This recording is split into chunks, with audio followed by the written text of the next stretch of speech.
Hi, don't rush the process. Good things take time. It takes time to build a palace. Today, we are going to talk about all these important topics. Rapid जी के yesterday questions के answers हैं। अलका मित्तल जी appoint हुई हैं first woman chairman and managing director of ONGC। Theme of national science day 2022 था integrated approach in science and technology for sustainable future. Atal tunnel है हिमाचल प्रदेश में। Blue book ये document ये मैनुअल यूज करती है special protection group SPG, prime minister security. Prime minister's excellence award is awarded in the field of public administration.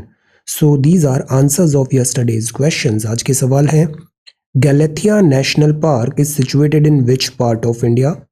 Kigali is the capital of which country? एक agreement है ना, Kigali agreement, ये agreement किस पे based है, ये भी answer.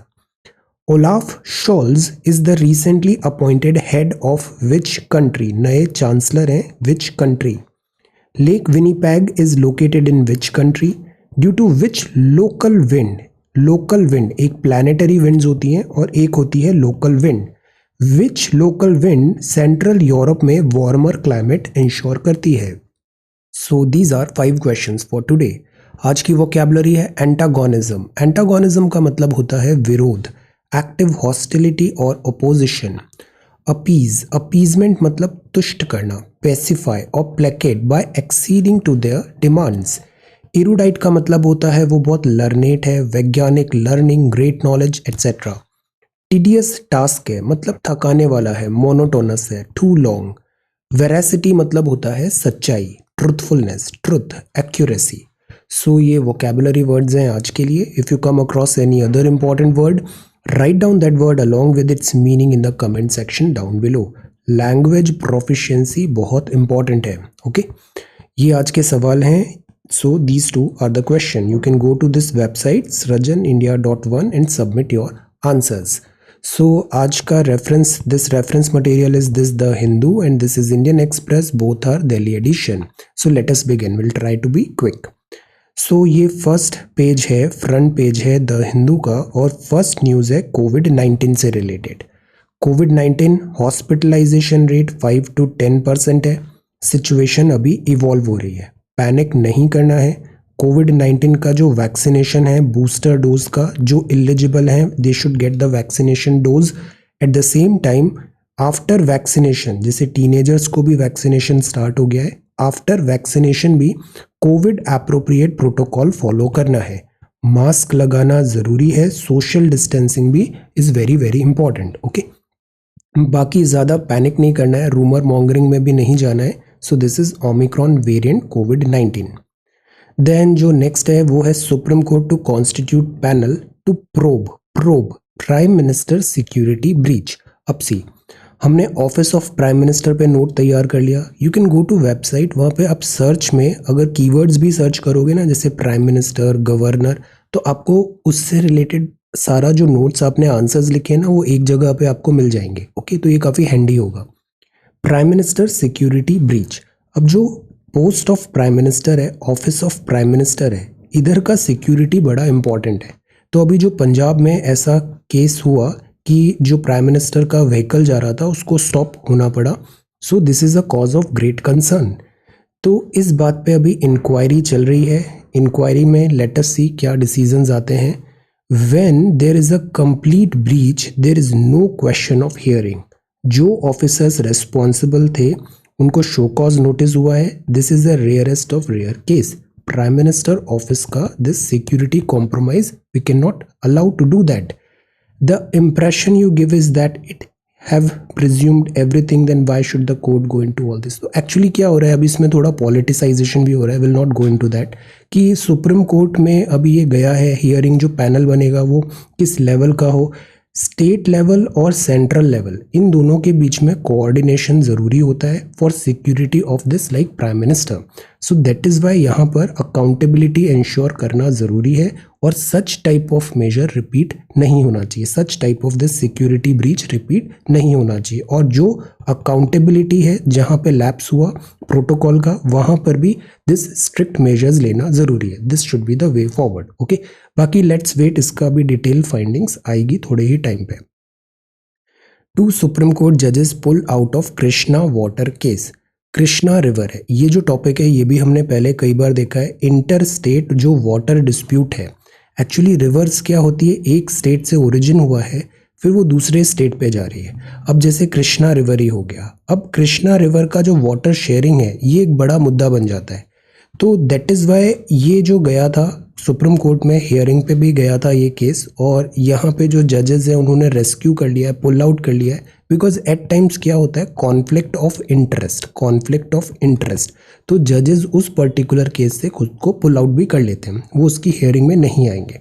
सो let us सी अभी इस पे क्या आता है। बाकी ये जो डिस्प्यूट है कृष्णा वाटर का, ये है तेलंगाना, आंध्रा, कर्नाटका में allocation of the Krishna river water, Krishna river water की शेयरिंग। तो justice D.Y.. Chandrachud and AS. Bopanna साहब ने, सुप्रीम कोर्ट ने खुद को यहाँ से रिलीव कर दिया। Conflict of interest could be one thing. River जो वाटर शेयरिंग है, this is also very important topic. कुछ टाइम पहले हमने इंटर स्टेट वाटर डिस्प्यूट्स पढ़ा था, जब कावेरी रिवर की बात आ रही थी तमिलनाडु और दिस इधर कर्नाटका के बीच में। सो दिस इज कृष्णा। ऐसे बहुत सारे जो रिवर्स हैं, जैसे नर्मदा रिवर पे है, महानदी रिवर पे है, कावेरी रिवर पे है। Water sharing is a big cause of this concern, because water का स्कार्सिटी बना हुआ है, वाटर लिमिटेड रिसोर्स है, स्टेट्स की पॉपुलेशन बढ़ रही है, डिमांड वाटर की ज़्यादा है, तो वाटर का अलोकेशन ज़रूरी है। इसी से मिलता जुलता एक और टॉपिक है, वो है रिवर इंटरलिंकिंग। रिवर इंटरलिंकिंग, अभी जब केन बेतवा का रिवर इंटरलिंकिंग हुआ था तब हमने ये टॉपिक प्रिपेयर किया था। वेबसाइट में जाके एक बार रिवर इंटरलिंकिंग कीवर्ड सर्च करना, आपको केन बेतवा वहाँ पे मिल जाएगा। Okay, so this is Krishna water case. इसको एक बार हम फिर से रिविजिट करेंगे after some time. Then top court to urgently hear hate speeches. Hate speeches पे भी हमने नोट प्रिपेयर किया है। दिस इज वेरी इंपॉर्टेंट कि ये जो हेट स्पीचेस हैं, सच type of activities should not be encouraged. Eight the same time जो परपेट्रेटर हैं, जिन्होंने दिस सोशल जो हमारा फैब्रिक है डिस्टर्ब करते हैं, पनिशमेंट अकाउंटेबिलिटी सेट कराना बहुत ज़रूरी है। बिकॉज इंडिया में रूल ऑफ लॉ चलता है, रूल ऑफ लॉ कॉन्स्टिट्यूशन होता है, that is supreme. Then this is morning musings. ये क्या है, वर्क अनहिंडर्ड है। Villagers loading grass on a bicycle amid the fog. Fog Monday morning near Biju Patnaik international airport in Bhubaneswar. So this is fog. Fog और cloud होते हैं ना, ये मोर और लेस सेम होते हैं। क्लाउड जस्ट हाइट पे होता है, फॉग जो होता है वो ग्राउंड के पास में होता है। बाकी जो इनका स्ट्रक्चर है that is very much similar, fog and cloud. आप बताओ फॉग में और मिस्ट में क्या डिफरेंस होता है। मिस्ट ये डिफरेंट फॉर्म्स ऑफ प्रेसिपिटेशन होते हैं। इसके लिए आप ज्योग्राफी की एनसीईआरटी क्लास 11th का बुक एक बार ज़रूर रेफर करना। Morning musings. Then now only takeaways at Delhi restaurant. Now see, इसमें अकॉर्डिंग टू यू टेल क्या डिसीजन लेना चाहिए। एक तरफ तो जैसे ओमिक्रॉन का वेरिएंट फैल रहा है, तो रेस्टोरेंट्स हैं, रेस्टोरेंट्स में जाके हम जैसे खाना खाते हैं, क्लोज स्पेस होता है, बहुत सारे जिम्स जैसे बंद हो गए। तो अगर ये बंद होते हैं तो इकोनॉमिक लॉस होता है।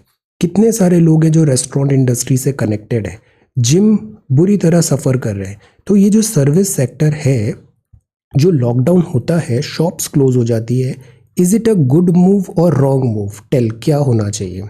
जैसे ये दिल्ली रेस्टोरेंट्स वालों ने कहा कि इस तरीके से आप बंद कर दोगे तो हमारा तो बिजनेस ही बंद हो जाएगा।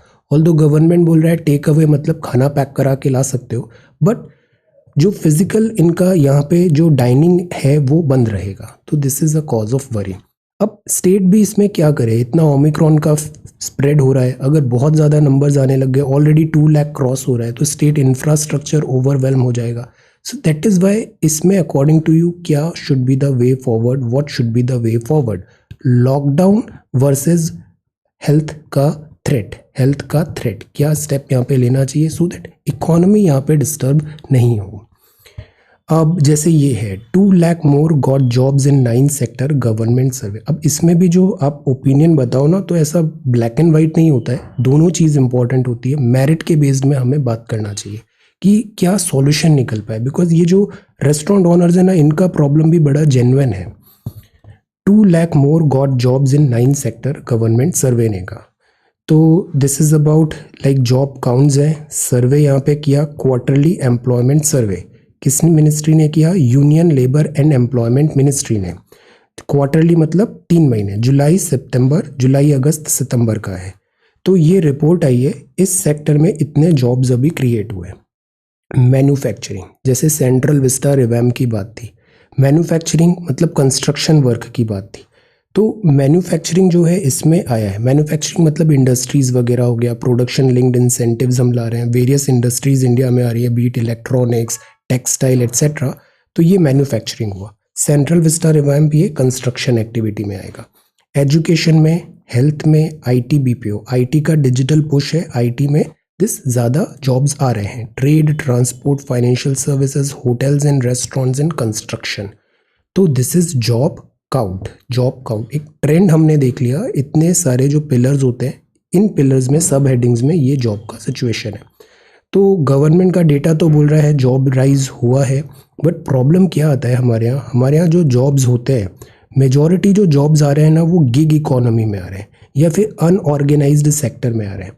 जॉब्स का फॉर्मलाइजेशन करना बहुत ज़रूरी है। जॉब्स में formalisation of economy and employment. Okay, so this is jobs. 40 to 50% oxygen beds occupied है हॉस्पिटल में। इम्यूनिटी बूस्ट मिल रहा है 60+ सीनियर सिटीजन्स को। Government order on closure a slow death for restaurant industry see. Then ये next है states. अब ये है Central Vista revamp construction activity. Construction activity भी एक मेजर एरिया होता है जहाँ पे एम्प्लॉयमेंट जनरेट होता है, construction activity. Race against time मतलब टाइम कम है, 26 जनवरी की परेड भी आ गई है और काम अभी कंप्लीट नहीं हुआ, तो स्पीड से सेंट्रल विस्टा रिवैम्प चालू है। मेडिकल कॉलेजेस अभी और ओपन होंगे तमिलनाडु में। This is really good, we need more medical colleges. Then this is next page. At a standstill मतलब वक्त थम गया है। स्टैंडिंग आइडल, ये बोट्स हैं on the bank of river Ganga, Varanasi में, बनारस में, मंडे में। People was banned on ghats after 4 PM in the view of rising कोविड-19 केसेस। तो कोविड-19 का इम्पैक्ट अगेन हर sector of this economy, day to day life में विजिबल हो रहा है। Then this is jumbo shower, clean and fresh. Festival season है केरला। एलिफेंट ऑनर्स हैं, keeping the tuskers ready. Elephant का ना हमारी माइथोलॉजी में भी, हमारे दिस सोसाइटी में भी, रिलीजन में भी, day to day this elephant को काफ़ी ज़्यादा दिस ऑनर एंड रेस्पेक्ट किया जाता है। Elephant animal, clean and fresh. वैसे एलिफेंट बहुत इंटेलिजेंट एनिमल भी होता है, intelligent, very intelligent animal elephant. This is bugle for restrain. यहाँ बात है इलेक्शंस हो रहे हैं, इलेक्शंस टाइम पे मरकरी वैसे भी राइज होता है। मरकरी इन द सेंस जो हीटेड आर्ग्यूमेंट्स एंड ऑल होते हैं इलेक्शन रैली में। The point is election rally में कैंडिडेट्स को अपना पॉइंट, अपना व्यू पॉइंट प्रेजेंट करने का पूरा हक है। They can present their manifesto, they can present their ideologies, they can present their like work plan क्या होगा, किन चीज़ों को वो एग्जीक्यूट करेंगे, so that they have to like win the voters trust, उनका वोट जीतना है। But at the same time इसमें एक जो लाइन होती है वो क्रॉस नहीं होनी चाहिए, और वो लाइन होती है मॉडल कोड ऑफ कंडक्ट की। ये जो सोशली डिविजिव कैंपेन जो चलते हैं, इस पे चेक लगाना ज़रूरी है। इसीलिए कुछ ही दिन पहले हमने पढ़ा model code of conduct, because अभी 5 राज्यों में दिस विधानसभा चुनाव है। Election commission of India plan कर रही है टू रिव्यू द सिचुएशन। दूसरा जो थ्रेट है अभी, वो किस बात का थ्रेट है? पॉजिटिविटी रेट, मतलब 100 केस गए कोविड के, टेस्ट हुए तो उसमें कितने लोगों का टेस्ट पॉजिटिव आया, that is called positivity rate. Positivity rate अभी 10-15% तक चली गई है, विच इज़ अलार्मिंग। तो इस कॉन्टेक्स्ट में 15 जनवरी तक तो अभी हॉल्ट लगा दिया था, इसके बाद टेस्ट किया जाएगा, डिसीजन लेगा ECI कि इलेक्शन शेड्यूल कैसे कंटिन्यू करना है, अलाउ करना है रैली को या नहीं। तो दूसरा जो मैंडेट है यहाँ पे वो है दिस हेल्थ केयर का, because election free and fair manner में कराना है और health is also one important criteria. Candidates and parties को एनकरेज किया जाएगा ऑनलाइन वेज यूज करे to reach out to voters digital. अब एमसीसी ऑनलाइन वेज में कैसे हम लगाएंगे, ये एक बड़ा कॉज ऑफ कंसर्न है सोशल मीडिया में, बिकॉज इन्फ्लुएंसर्स होते हैं सोशल मीडिया में, प्लेटफॉर्म्स यूज करते हैं to like shape the opinion of public. तो इधर मॉडल कोड ऑफ कंडक्ट कैसे इंप्लीमेंट होगा, उनके एक्सपेंडिचर्स को कैसे मॉनिटर किया जाएगा, this is a concern. Reinforce करना पड़ेगा इम्पार्शियलिटी, ये कीवर्ड है impartiality, rigour, rules of the game जो है सारी पार्टीज फॉलो करें। तो मॉडल कोड ऑफ कंडक्ट में कोविड-19 का एडिशनल रिस्ट्रिक्शंस कैंपेन्स में जो आ रहे हैं वो भी लगाना पड़ेगा। Social media have made toxicity at low risk, high reward instrument of political campaign. बहुत सारा जो फेक न्यूज़ होता है, विट्रियोल होता है, हेट स्पीचेस होते हैं, वो टारगेटेड होते हैं सो दैट वो पब्लिक के व्यू को डिफर कर सके, पब्लिक ओपिनियंस एंड व्यूज़ को ऑल्टर कर सके। इससे सीरियस हार्म भी होता है social cohesion and national integrity में। तो as a regulator election commission of India का ये मायना होगा, मैंडेट होगा कि वो ऑनलाइन भी ये जो इस टाइप का चीज़ें हैं इधर भी model code of conduct implement कराए। At the same time what is the most important thing is user discretion. User को इतना पता होना चाहिए कि what is right what is wrong, because जब हमारा वोटर जो है ना वो मैच्योर होगा, वोटर अगर मैच्योर बनेगा, राइट और रॉन्ग डिफ्रेंशिएट कर पाएगा, देन ओनली जो हमारा वोटिंग आउटकम है, इलेक्शन आउटकम है, वो ज़्यादा बेटर हो सकता है। तो सब्सटेंस एंड रेटोरिक जो कैंपेन का है इसका एडवर्स इम्पैक्ट भी आता है, इन सब चीज़ों को चेक करना ज़रूरी है। चेंजिंग सर्कमस्टेंसेस, इसने में ना एक बराक ओबामा का बुक है, I was reading that book. उसमें जब बराक ओबामा ने पहली जो प्रेसिडेंसी की थी 2007 में, उस टाइम सोशल मीडिया का ना जस्ट राइज हो रहा था, सोशल मीडिया उस टाइम पे नेसेंट स्टेज पे था। तो बराक ओबामा का जो कैंपेन था वो पूरा मेजॉरिटी जो डिपेंडेंट था वो था सोशल मीडिया पे। उस टाइम पे माई स्पेस, ऑर्कुट, फेसबुक ये सब बड़े नेसेंट थे। तो उन्होंने इन सब को यूज़ किया फॉर देयर वोटर से कनेक्ट बनाने के लिए। तो डिजिटल सोशल मीडिया को ऐसा माना गया था उस टाइम पे, बुक में लिखा है मेमोयर में, कि मतलब दिस इज़ रिवॉल्यूशनरी, कि जो लीडर है वो 1-on-1 सीधा अपनी कॉन्स्टिट्यूएंसी से बात कर पा रहा है, वोटर्स से बात कर पा रहा है। This was groundbreaking. But फिर डोनाल्ड ट्रंप का टाइम आते आते सोशल मीडिया में, ट्विटर में इतना विट्रियोलिक और नेगेटिव एटमॉस्फेयर हो गया कि फिर जब प्रेसिडेंसी का चेंज हुआ तो फिर कैपिटॉल पे अटैक हुआ, देन ऑल सच अनटूवर्ड वहाँ पे इंसिडेंट्स हुए। सो दिस टेल्स कि ये जो सोशल मीडिया की जो जर्नी है ना, ये किस डायरेक्शन में बढ़ी है और क्यों इसको चेक करना ज़रूरी है। बिकॉज ये क्या कर रहे हैं, हमारी डिसीजन मेकिंग को ऑल्टर कर रहे हैं, हमें मैनिपुलेट कर रहे हैं। So that is why a check is required. Boosting protection, ये बात अगेन कोविड से रिलेटेड है। अब सी जो नया वैक्सीनेशन दे रहे हैं, थर्ड वैक्सीनेशन, वो वही वैक्सीनेशन हो जो होगा जो पहले 2 टाइम मिला है। It is a kind of booster dose, precautionary dose, कुछ भी बोल सकते हैं। हेल्थ वर्कर्स और 60+ एंड कोमॉर्बिडिटी को 10 जनवरी से ये दिया जा रहा है। अब दिस इज़ गुड। इससे क्या होगा कि जो प्रीवियस वैक्सीनेशन में उसका ज़्यादा लॉन्ग टर्म एंटीबॉडीज़ बॉडी में नहीं बनी होगी, तो उधर एक आपको बूस्ट मिल जाएगा। This is good. बहुत ज़्यादा हमें इसमें नहीं जाना चाहिए टेक्निकलिटी में, because again this is evolving situation, हर दिन इसका नैरेटिव बदल जाता है। बट एक चीज़ जो कांस्टेंट है वो ये है कि वैक्सीनेशन हेल्प करती है।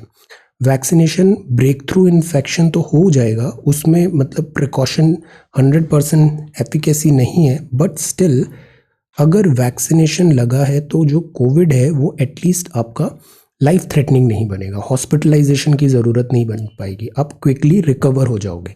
तो probably this is also the reason कि ओमिक्रॉन का वेव इतना माइल्ड बताया जा रहा है, बिकॉज हमारे यहाँ मैक्सिमम पॉपुलेशन वैक्सीनेटेड है। So go get vaccinated. Okay, ये बड़ा अच्छा आर्टिकल है, the sell that Indian diplomacy statecraft need. ये वेंकटेश वर्मा साहब ने लिखा है, आप फॉर्मर एम्बेसडर टू रशिया है। यहाँ रशिया का जो राइज हो रहा है ना, 1991 में यूएसएसआर का डिसइंटीग्रेशन हुआ, इसके बाद से रशिया और ये जो सेंट्रल एशियन कंट्रीज़ हैं जिनको अभी हम रिपब्लिक डे परेड में भी बुला रहे हैं, इनका जो राइज हो रहा है ना, यहाँ जो इक्वेशंस डेवलप हो रही है जियो पॉलिटिक्स की, इसके पूरे वर्ल्ड पे इम्पैक्ट दिस वे और दैट वे देखने को मिलेंगे। तो हमारा जो आज का दूसरा पहला सवाल है वो भी यही है, prepare a note on the former USSR. ये जो सोवियत रशिया था ना, इस पे हमें एक नोट तैयार करना है। ये कौन सा रशिया था, इसमें कितने कंट्रीज थे, क्या पॉलिसीज थी, डिसइंटीग्रेशन क्या हुआ, ये पहला part. Reasons behind its disintegration in 1991, ये second part. What impact it made on world geopolitics, ये थर्ड पार्ट। तो 3 पार्ट में से लिखना है, फर्स्ट, सेकंड एंड थर्ड। अब इस आर्टिकल में आते हैं, इम्पैक्ट जो है ना वो इसमें काफ़ी कुछ देखने को मिलेगा हमें। तो सी, सेंट्रल एशियन लीडर्स हैं, ये भी पहले यूएसएसआर का पार्ट था, सेंट्रल एशिया, ये अभी हमारी रिपब्लिक डे परेड में आएंगे। पिछले कुछ टाइम से हम इन सब सेंट्रल एशियन कंट्रीज़ के साथ क्लोजर टाइज बनाने की कोशिश कर रहे हैं। जैसे हमारे national security adviser Ajit Doval सब गए यहाँ पे मिलने के लिए। अभी जो जयशंकर साहब है वो कॉन्टिन्यूसली सेंट्रल एशिया में घूम रहे हैं। तो the point is we are trying to build our presence, we are trying to build cordial working relation with all these Central Asian countries. That is why इनको अभी हमने चीफ गेस्ट भी बनाया है रिपब्लिक डे परेड में। अब angle क्या आता है, एक तो अफगानिस्तान से यूएसए का जो विड्रॉवल हुआ, तालिबान की गवर्नमेंट है, पाकिस्तान और चाइना का ये this access two front war एक चैलेंज है हमारे लिए। तो रिपब्लिक डे परेड में हमने इन सब लीडर्स को बुलाया है। अब हमारा एम्फेसिस कहाँ पर है, कनेक्टिविटी।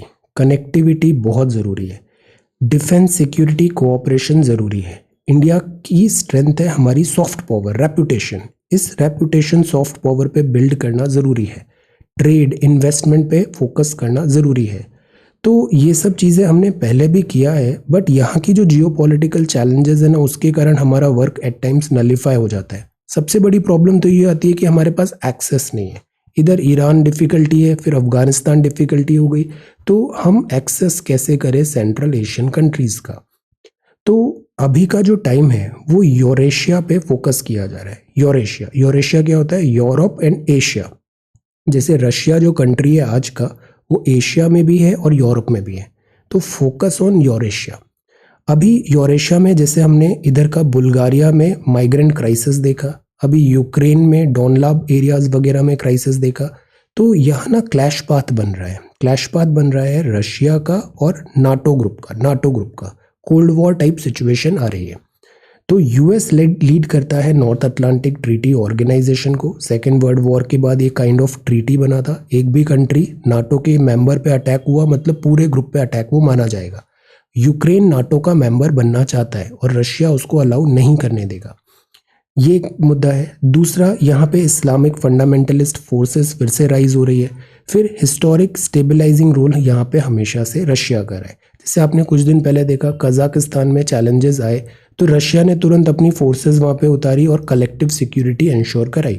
तो जो रशिया है उसका यहाँ पे हमेशा से डोमिनेंस रहा है, उसको डाइल्यूट करने की कोशिश करता है यूएस नाटो, और उसी के कारण यहाँ पे क्लैशेस होते हैं। तो अब एक बॉडी आती है शंघाई कोऑपरेशन ऑर्गेनाइजेशन, ये भी बड़ा इंपॉर्टेंट है। हमने कई बार इस पे आंसर राइटिंग किया और अभी 2021 मेंस में इस पे सवाल भी आ गया। We are doing it very systematically, just follow this answer writing every day. और आपके लिए मेन जो एग्जाम है ना 1 2 3 4 जीएस इवन ऐसे एंड ऑप्शनल केक वॉक रहने वाला है, okay, but you have to be regular. तो दिस इज एससीओ। तो कलेक्टिव सिक्योरिटी ट्रीटी ऑर्गेनाइजेशन भी है, जिसके कारण कजाकिस्तान में दिस रशिया ने अपनी फोर्सेस भी उतारी और उसको नॉर्मलाइज किया, जो कू था उसको स्टॉप किया। अब जो बात है यहाँ पे वेपनाइजेशन भी हो रहा है। तो द पॉइंट इज, अगर इस तरीके से इन दो पावर ब्लॉक में टेंशंस डेवलप होंगे तो उसके जियोपॉलिटिकल क्या मायने होंगे। प्लस दूसरा रास्ता ये आ रहा है कि जो चाइना है अभी तक वो केवल इकोनॉमी में फोकस कर रहा था, but Xi Jinping doctrine Deng Xiaoping doctrine से डिफरेंट है। चाइना अब मिलिट्री माइट चाहता है, तो एक थर्ड एक्सेस भी यहाँ पे बन रहा है। अब इंडिया इसमें कैसे कोर्स करेक्शन करे, तो जैसे एक चीज़ तो पक्का है वो है Indian Ocean. Indian Ocean unexplored है, ह्यूज पोटेंशियल है, तो हमें इंडियन ओशन पे फोकस करना चाहिए। Security and growth for all in the region, जैसे सागर इनिशिएटिव है, IOR कंट्रीज के साथ बेटर टाइज। हम यहाँ HADR एक्सरसाइज है, प्रोजेक्ट मौसम है, इंडियन ओशन, क्वाड भी है और ऑकस भी है। So Indian ocean is next big thing. सारी सी लेन्स ऑफ कम्युनिकेशन जो है, ऑयल सप्लाई है, वो सब इंडियन ओशन पे डिपेंडेंट है और ये हमारा बैकयार्ड है। चाइना का यहाँ पे प्रेजेंस बढ़ रहा है, so we need to do better. Then इसके बाद चाइना का मिलिट्री राइज है, this is one cause of worry. US जो था वो अब विड्रॉवल हो रहा है, जैसे गल्फ कंट्रीज सऊदी वगैरह से यूएस की फ्रेंडशिप थी, अब यूएस पुल आउट कर रहा है वहाँ पे, अफगानिस्तान से भी पुल आउट कर दिया, तो वहाँ भी एक नया वैक्यूम बनता नजर आ रहा है। चाइना उसको ज़रूर फिल करने की कोशिश करेगा, जैसे श्रीलंका में चाइना डेट ट्रैप कर रहा है, म्यांमार में कर रहा है, मालदीव्स में है, ऐसे ही gulf countries and even Iran के साथ भी है Chabahar port. So this is a cause of worry. Pakistan तो ऑलरेडी चाइनीज़ पॉकेट में है। सो ये एक एंगल हमें देखना होगा। देन चाइनीज़ की बुली को हमें थ्वाट करना है, डिप्लोमेटिक जो रिलेशंस हैं वो भी हमें बेटर करने हैं, और फ्रेंड इक्वल टर्म पे अगर हम देखें तो ज़्यादा बेटर रहेगा, बिकॉज जो नेबरिंग कंट्रीज़ हैं एट टाइम्स उसमें this a sense of distrust आ जाता है अगर इंडिया ज़्यादा डोमिनेट करता है वहाँ पे, तो हमें एक फ्रेंडली इक्वल फुटिंग पे रिलेशंस डेवलप करने पड़ेंगे। फिर यूरेशियन कॉन्टिनेंट में भी चाइना अपना प्रेजेंस बढ़ा रहा है, जैसे बेल्ट एंड रोड इनिशिएटिव, और वो पहुंचाएगा सेंट्रल एशिया। तो चाइना की नज़र है सेंट्रल एशिया में, यहाँ के मिनरल्स एंड रिजर्व्स में।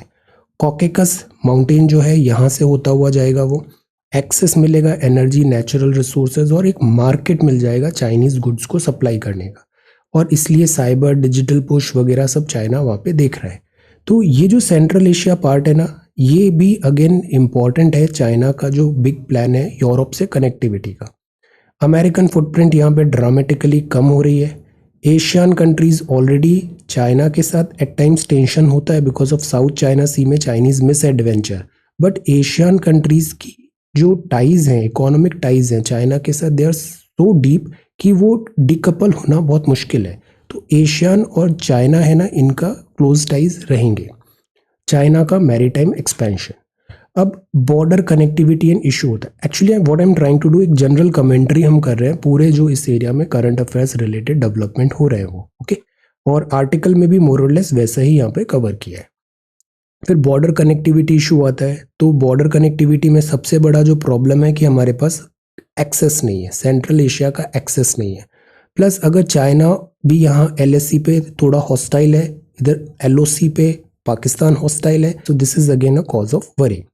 कनेक्टिविटी एक बहुत बड़ा मुद्दा हो जाता है। हॉस्टिलिटी, जो माउंटेन एरिया है वहाँ पे पेट्रोलिंग डिफिकल्ट होती है, इंटरनेशनल लॉ फॉलो कराना मुश्किल होता है। एक है international north south transport corridor, INSTC। तो इंटरनेशनल नॉर्थ साउथ कॉरिडोर में क्या है, हम यहाँ ईरान से ऐसे होते हुए इधर रशिया यहाँ एक्सेस ले रहे हैं। इधर भी अगेन प्रॉब्लम है, ईरान का प्रॉब्लम है, ईरान के ऊपर सैंक्शंस लगते हैं, US सैंक्शंस, तो ट्रांजिट हमारा डिफिकल्ट हो जाता है। This is the thing. Plus Saudi के साथ थोड़ी हॉस्टिलिटी ईरान की बनी हुई है। अब USA यहाँ पर क्या है, तो USA जो है ना वो थोड़ा श्रिंक हो रहा है, देयर इज नो डाउट।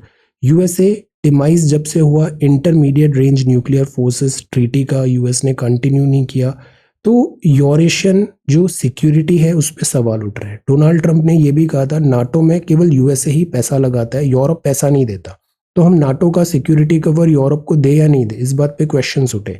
सो जिस तरीके से सऊदी से यूरोप, सऊदी से USA पुल आउट हो रहा है सिक्योरिटी कवर, वैसे ही अगर यूरोप से भी USA का पुल आउट होगा तो चाइना के लिए ये फ्रंट ओपन हो जाएगा, फ्रंट ओपन हो जाएगा।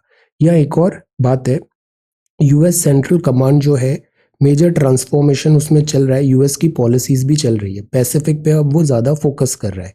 अब एक चीज़ और है, वो ये है कि ये जो दो एरिया है ताइवान और डॉनबास, ताइवान जो है चाइना इसको एनेक्स करना चाहता है, डॉनबास जो है यूक्रेन उसको रशिया एनेक्स करना चाहता है।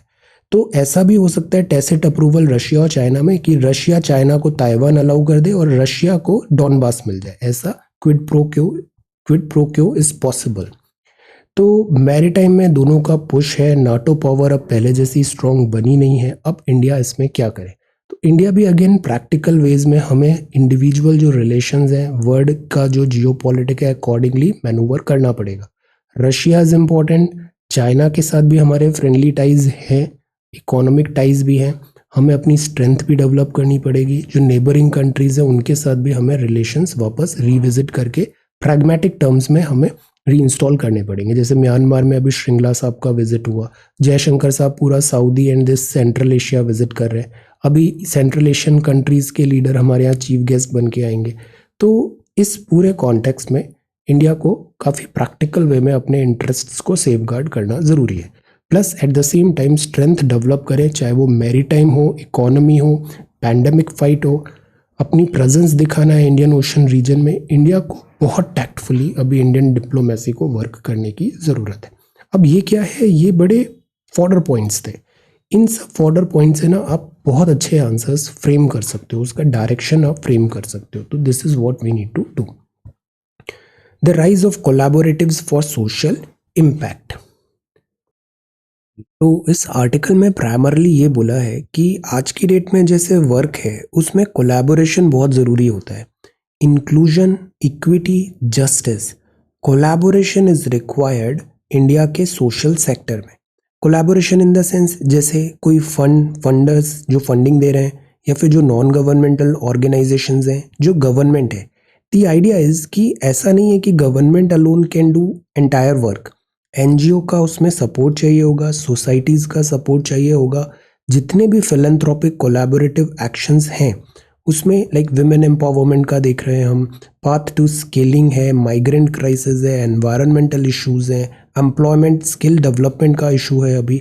द पॉइंट इज कि एक कोलैबोरेशन कम्युनिटी बेस्ड यहाँ पे ऑर्गेनाइजेशन डेवलप करना ज़रूरी है, ये सिग्निफिकेंट है कोलैबोरेशन। ओके, अब ये है अमेंडमेंट्स दैट आर अननेसेसरी। यहाँ प्राइमरली अभी एक्चुअली एक बात आया था कि जो बर्थ होता है और जो डेथ होता है इसको वाइटल स्टैटिस्टिक्स बोलते हैं, birth data, death data, so that हमारे पास एक आइडिया लग पाए कि इंडिया की पॉपुलेशन कितनी है, कितना नंबर है, किस पैटर्न में, डेमोग्राफी किस एज की है, लाइक दैट।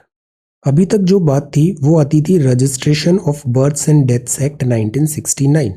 गवर्नमेंट ने अभी एक अमेंडमेंट लाया है इस एक्ट में जिससे एक नेशनल डेटाबेस बनेगा, नेशनल लेवल पे डेटाबेस बनेगा सारी रजिस्टर्ड बर्थ्स एंड डेथ्स का।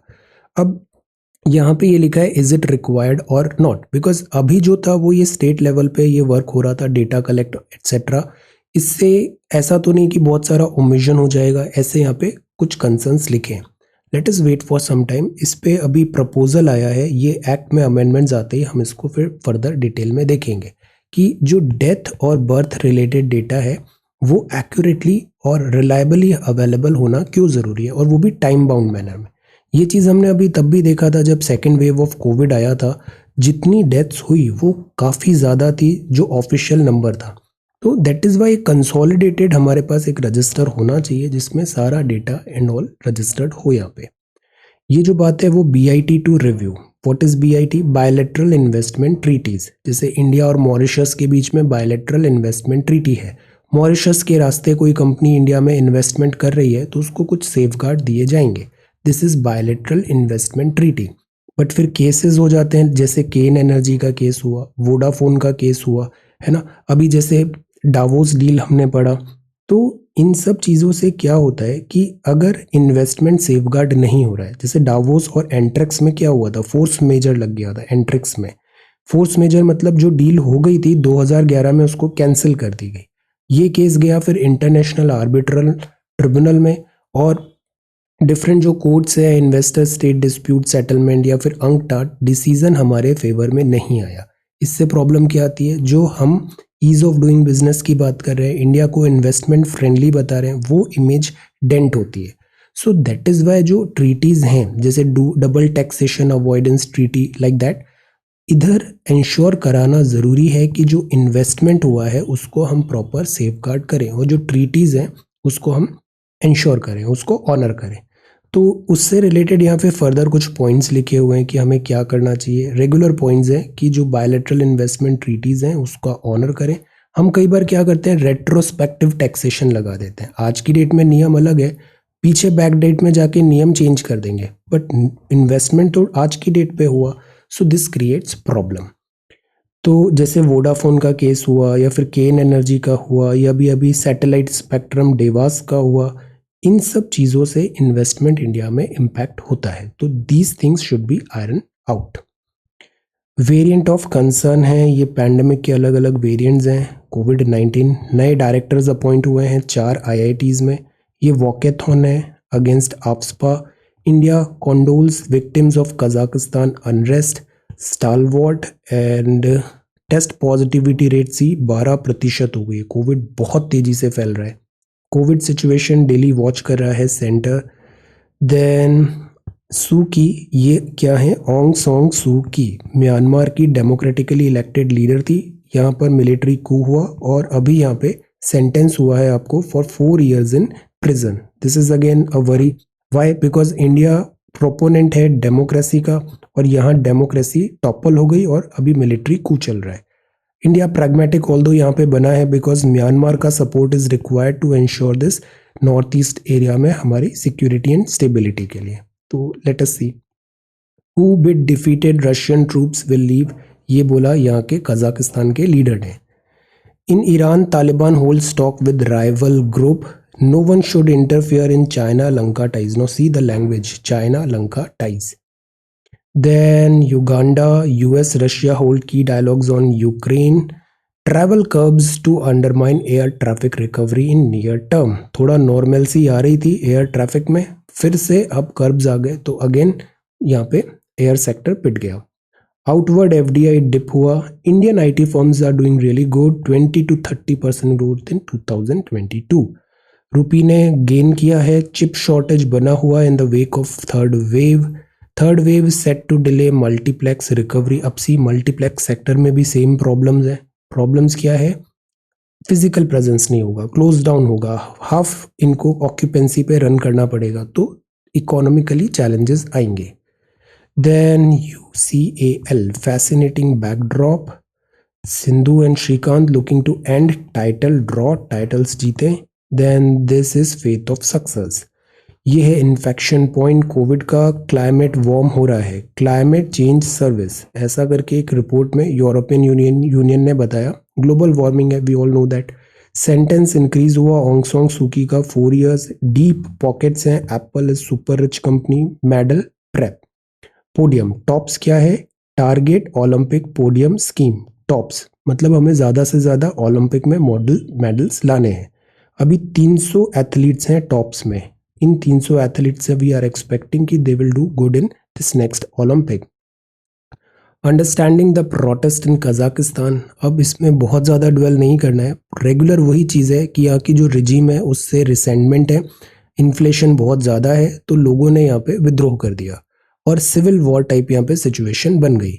अब बिकॉज जो रशिया है वो यहाँ पे सिक्योरिटी इनको इंश्योर कराता है, CSTO अभी कलेक्टिव सिक्योरिटी ट्रीटी हमने देखा था, इसमें Russia, Tajikistan, Kyrgyzstan, Armenia, Belarus और कजाकिस्तान है। तो दैट इज़ वाई यहाँ पे दिस सिक्योरिटी रशिया इंश्योर कराएगा। तो रशिया इसलिए भी कंसर्न है, एक तो नाटो का रोल बढ़ता जा रहा है, दूसरा रेडिकल इस्लामिक फोर्सेस हैं। तो द पॉइंट इज़ ये जो एरिया अभी तक पीसफुल था, यहाँ पे डिस्टर्बेंसेस रशिया के लिए ठीक नहीं होगा, तो वो इतना एक्टिवली यहाँ पे अपनी ट्रूप्स सेंड करके कजाकिस्तान में नॉर्मलसी रिस्टोर करने की कोशिश कर रहा है।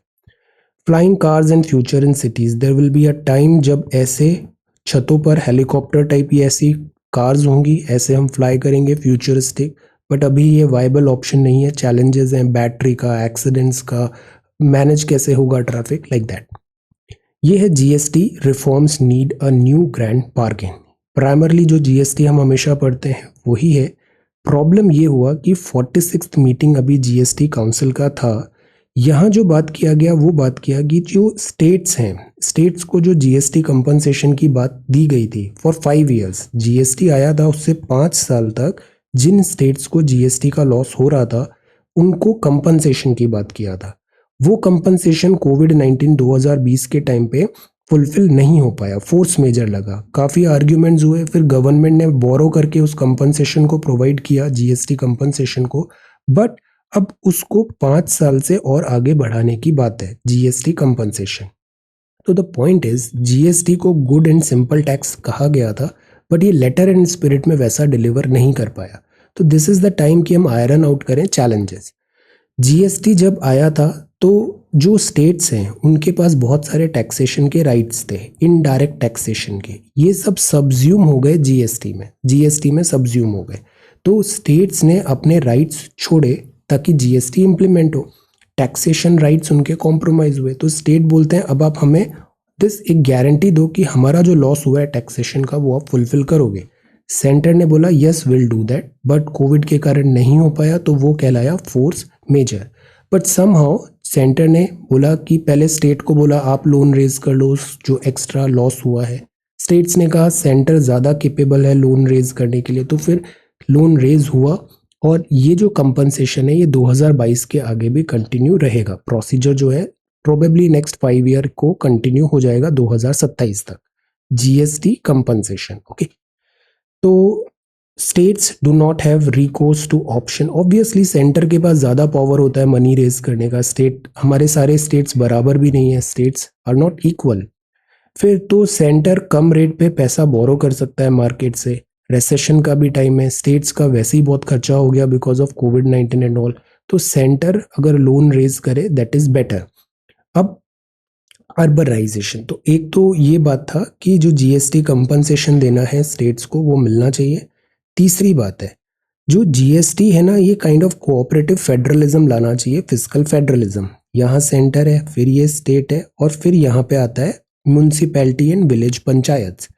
तो क्यों ना जैसे 10% ऑफ 12% जीएसटी है वो शेयर हो रहा है स्टेट और सेंटर में, है ना। 12% जीएसटी था, तो जो 10% है वो सेंटर और स्टेट पे हो रहा है, तो जो 2% है वो क्यों ना हम थर्ड टीयर को दें। ऐसा इंश्योर करें कि हम लोकल म्यूनसिपैलिटी, लोकल बॉडीज़ को देंगे, ताकि म्यूनसिपैलिटी में भी तो ऑटोनॉमी आए, फाइनेंशियल फ्रीडम आए।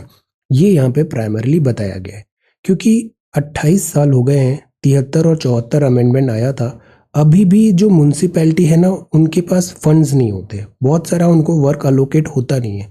तो जो ग्राउंड लेवल डेमोक्रेसी की बात है, आर्टिकल 40 वो लेटर एंड स्पिरिट में इंश्योर नहीं हो पा रहा है। 73rd and 74th amendment, Panchayati Raj system and municipality.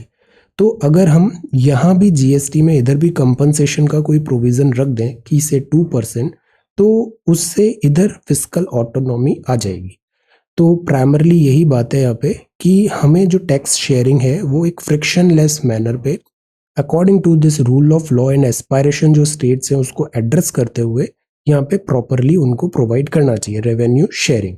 अब इसी से related this 14th and 15th finance commission होता है, हमने इस पे भी आंसर प्रिपेयर किया है। And see as it is question, अब GS2 का पेपर उठा के देखो, एज इट इज ये सारे क्वेश्चन वहां पे आए हैं, GST, 14th finance commission, like that.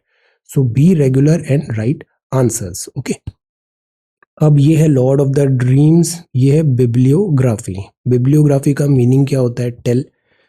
अब यहाँ जो बात है पीएम सिक्योरिटी ब्रीच का है, इंडियन एक्सप्रेस में सेटबैक है, कमिटी बन रही है, लेटेस्ट सी ओमिक्रॉन का सर्ज है, ये बात है श्री लाल बहादुर शास्त्री जी। अब हमने ये भी आंसर प्रिपेयर कर लिया, प्राइम मिनिस्टर्स ऑफ इंडिया। तो आपने आंसर्स में कितने अच्छे से लिखा था, शास्त्री जी के टाइम पे क्या हुआ, से व्हाइट रिवॉल्यूशन हुआ, जय जवान जय किसान आपने बोला, हमने 65 का वॉर हराया पाकिस्तान को। सो लाल बहादुर शास्त्री जी। ताशकंद एग्रीमेंट में क्या हुआ था, लाइक दैट। आज उनकी 56th पुण्यतिथि है।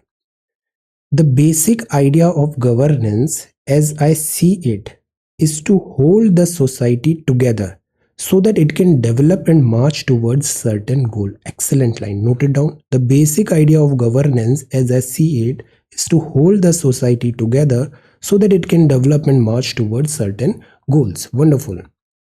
Then women irrespective of religion denied dignity. तो सोशल मीडिया में भी एक नेटिकेट्स होने चाहिए, एक जनरल जो डिग्निटी है उसको मेंटेन करना जरूरी है। They must unite, but politics asides on this. अब इसी से रिलेटेड जैसे 2021 में सवाल आ गया GS2 में। इफ़ यू रिमेंबर मैंने बताया आपको हर साल ये जो विमेन एम्पावरमेंट है इसमें हमें इक्विटी क्यों लाना ज़रूरी है, डिफरेंट स्कीम्स क्यों ज़रूरी है, सोसाइटी में equitable distribution of resources and opportunity होना चाहिए। कंटिन्यूसली हर साल पूछा गया है, GS1, GS2, इवन 3 एंड 4 में भी। In the vicious cycle of gender inequality, because ये इतना बड़ा चैलेंज बन गया है कि इसको इमीडिएटली एड्रेस करना जरूरी है, इक्वालिटी लाना। जेंडर इनइक्वालिटी का जो विशियस साइकिल है, पॉवर्टी है, माल न्यूट्रिशन है, क्या इसको तोड़ा जा सकता है micro financing of women self help group. See, अगर हमें ट्रू सेंस में एम्पावरमेंट देना है तो हमें क्या देना चाहिए, एजुकेशन देना चाहिए, लाइवलीहुड देना चाहिए, इकोनॉमी देना चाहिए। अगर वो फाइनेंशियली इंडिपेंडेंट रहेंगी विमेन तो ऑब्वियसली उनको ग्रोथ एंड अपॉर्चुनिटी ज़्यादा मिलेगी। तो micro financing, self help groups भी हमने पढ़ा है कि बहुत सारे कलेक्टिव जो विमेन है एक कॉमन गोल में वो बने सेल्फ हेल्प ग्रुप और एज अ टीम उन्होंने वर्क किया। जैसे कई बार हम देखते हैं गृह उद्योग से रिलेटेड भी काम होता है, तो ये self help group, collective bargaining power आ जाती है। और माइक्रो फाइनेंसिंग मतलब ऐसा नहीं कि हम बड़े बड़े इंडस्ट्रियलिस्ट को 500-600 करोड़ टाइप ऐसा पैसा दे रहे हैं, नो। छोटा छोटा माइक्रो फाइनेंसिंग करो, पर्टिकुलर नीड जो है सेल्फ हेल्प ग्रुप का जो वर्क कर रहा है उनको पैसा दो सो दैट वो बिजनेस कर पाए। तो can the vicious cycle of gender inequality, poverty and malnutrition be broken through micro financing of women self help group? तो yes, it could be broken. ये भी अभी आया है सवाल, ये तोड़ा जा सकता है। अब आप इसको जस्टिफाई करो विद एग्जाम्पल्स। सोचो सेल्फ हेल्प ग्रुप्स के क्या होते हैं ये बताओ, इनके कुछ सक्सेसफुल एग्जाम्पल्स बताओ, एंटरप्रेन्योरशिप बताओ, inequality, poverty and mall nutrition को हमें दूर करना है। जेंडर इनइक्वालिटी भी है, पॉवर्टी भी है और माल न्यूट्रिशन भी है, ये तीनों चीजें। तो try to think, this is very good question and high yielding question, do it. Then this is next page. Day 1 में 8000 दिस वैक्सीनेशन हमें क्विकली देना जरूरी है। N95 मास्क हुआ, मिलिट्री अपसी पॉजिटिव, अभी भी हम होपफुल है, मिलिट्री सॉल्यूशन के लिए भी रेडी हैं और डिप्लोमेटिक सॉल्यूशन के लिए भी रेडी हैं when it comes to China and LAC। Shrines, and this is precautionary vaccination job, selecting the booster shot, Omicron and immune response, ये वैलर ऑफ छोटे साहिबजादे एंड प्राइम मिनिस्टर्स, दिस अभी जो announce हुआ date, Gurpurab भी था। Fortify the shield, Omicron variant के लिए vaccination जरूरी है। स्टॉलिंग प्राइम मिनिस्टर्स कैवलकेड, कैवलकेड क्या होता है, प्राइम मिनिस्टर का जो मूव कर रहे हैं तो बहुत सारी गाड़ियां होती है साथ में, that is this cavalcade. Insecure state है, erratic interpretation, supreme court and a small hope. Eurasian turmoil, Eurasian Europe plus Asia, और इसमें देखना चाइना का एंगल कि ढूंढलाभ ले ले रशिया और चाइना ले ले ताइवान। अगर ऐसा अग्रीमेंट हो गया रशिया और चाइना में, देन व्हाट। और यूएस का विड्रॉवल कंटिन्यूसली हो रहा है from this entire region, even Europe से भी। A crowded field of defector, anti defection law. Then US Russia diplomats meet किए, effort to avert war in Ukraine crisis, Eurasian crisis. Suu Kyi को 4 year sentence. WTO में China अभी एक developing nation है, many nations are raising concern, China is like trying to like manipulate international laws, this is a cause of worry. Yield hits 2 year high are, because हमारे यहाँ developing countries हैं, developed countries हैं, इनको भी different treatment मिलता है accordingly. तो China अपनी जैसे करेंसी को भी डिवैल्यू कर देता है ताकि उसको एक्सपोर्ट का एडवांटेज मिला रहे, और जो डेवलपिंग कंट्री का है टैग वो भी मिला रहे ताकि रिलैक्सेशंस मिलते रहे उसे बहुत सारे इंटरनेशनल ट्रीटी में। इल्ड है RBI का, रिन्यूएबल एनर्जी कैपेसिटी बढ़ रही है। Anchor investor exits, IPO stocks and all, इसमें से भी बड़ा अलर्ट हो गया है अभी, बिकॉज यहाँ पे काफ़ी ज़्यादा this gullible investors and all frauds भी होते हैं। Omicron, outgases and Apple. Okay, so this is the Indian Express। आज ये 2 सवाल हैं, USSR पे तैयार करना है और this GS2 2021 micro financing of women self help group, इस पे हमें फोकस करना है। Self help group, because syllabus में क्या लिखा है, सेल्फ हेल्प ग्रुप, GS2 का है। Okay, so this is 11th of January 2022। Thank you so much for watching this video. Take care, study well and be safe.